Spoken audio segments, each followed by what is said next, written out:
तो हेलो दोस्तों, welcome to my channel. आज का जो हमारा वीडियो है वो फिजिक्स नीट के ऊपर है, लॉज ऑफ मोशन पे। और ये क्वेश्चन 2024 में पूछा गया है। तो क्वेश्चन क्या बोला, एक बॉडी है, बॉडी का मास 5 kg है। ठीक है, ये बॉडी को एक इंक्लाइन प्लेन के ऊपर रखा गया है। वो इंक्लाइन प्लेन है 30 डिग्री का, और ये फ्रिक्शन लेस है, इनके बीच में कोई फ्रिक्शन नहीं है, मतलब फ्रिक्शन को निगलेक्ट किया है। तो उन्होंने बोला है एक कॉर्ड के ज़रिए से इसको ऊपर की तरफ खींच रहे हैं हम लोग। ठीक है, तो इसका एक्सेलरेशन कितना होगा ये फाइंड आउट करना है। आपके सामने ये क्वेश्चन दिया हुआ है। ठीक है, अब आपको मैं बताता हूँ, जब इस बॉक्स को ऊपर की तरफ खींचेंगे तो यहाँ पे टेंशन लगेगा, टेंशन टी। तो यहाँ पे फोर्स जो लग रहा है, टेंशन फोर्स ऊपर की तरफ लगेगा। ठीक है, कॉर्ड की वजह से, उस रस्सी की वजह से। और वेट हमेशा नीचे की तरफ लगता है, तो mg हमेशा नीचे की तरफ लगेगा, है ना। हाँ, अब एक चीज़ बताता हूँ, अगर ये प्लेन इस तरह से हॉरिजॉन्टल होता था और बॉडी उसके इस तरफ, बॉडी इस तरह से रखी हुई रहती, तो उसका वेट पूरा का पूरा नीचे लगा था। ठीक है ना।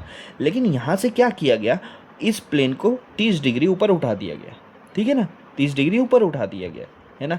तो अगर 30 डिग्री ये ऊपर उठा देगा तो ये जो एंगल बनेगा यहाँ पे ये भी 30 डिग्री बनेगा ना, ये भी 30 डिग्री बनेगा। एंगल कितना बनेगा, 30 डिग्री, क्योंकि ये जितना एंगल यहाँ पे चेंज हुआ है ये भी उतना ही चेंज हुआ है यहाँ पे 30 डिग्री।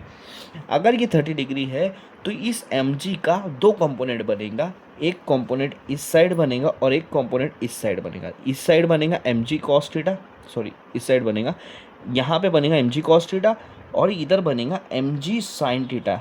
ठीक है, टेंशन के अपोजिट डायरेक्शन में बनेगा mg sin थीटा।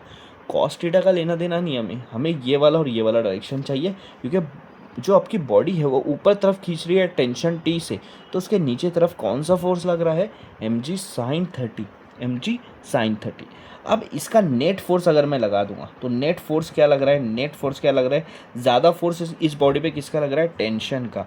और इस बॉडी को कौन अपोज कर रहा है, इस टेंशन को कौन अपोज कर रहा है, mg sin 30 डिग्री। इसके अपोजिट डायरेक्शन में इतना फोर्स लग रहा है, तो इसको माइनस करना पड़ेगा, क्योंकि अपोजिट डायरेक्शन में टेंशन यहाँ पे दिया है 30 न्यूटन। ओके, मास दिया है आपको 5 kg, जी यहाँ पे बोला है कि 10 कंसीडर करो, और साइन 30 डिग्री होता है हाफ। ठीक है ना। तो अगर मैं ये दोनों कट कर दूंगा, 2 1 2 5 सा, तो यहाँ आ जाएगा 30 माइनस, और 5 5 सा क्या हो जाएगा 25। तो 30 माइनस 25 क्या हो जाएगा 5। तो एफ नेट कितना लग रहा, 5 न्यूटन। लेकिन यहाँ पे एफ नेट नहीं पूछा है, नेट फोर्स नहीं पूछा है, यहाँ पे बोला है एक्सेलरेशन कितना लगा। अब नेट फोर्स का फॉर्मूला क्या आएगा, न्यूटन सेकंड लॉ से, मास इनटू एक्सेलरेशन, है ना। अब एफ नेट कितना निकला 5 न्यूटन, तो एफ नेट की जगह पे रख दूंगा 5। मास कितना आपके पास 5, और यहाँ पे ए। अगर ये जो 5 ए से मल्टीप्लाई है तो इधर आके क्या हो जाएगा डिवाइड, तो 5 1 सा 5 1 सा, तो एक्सेलरेशन क्या आ रहा है 1 मीटर पर सेकंड स्क्वायर। तो आपका यहाँ पे ऑप्शन कौन सा आएगा, डी ऑप्शन आएगा, 1 मीटर पर सेकंड स्क्वायर।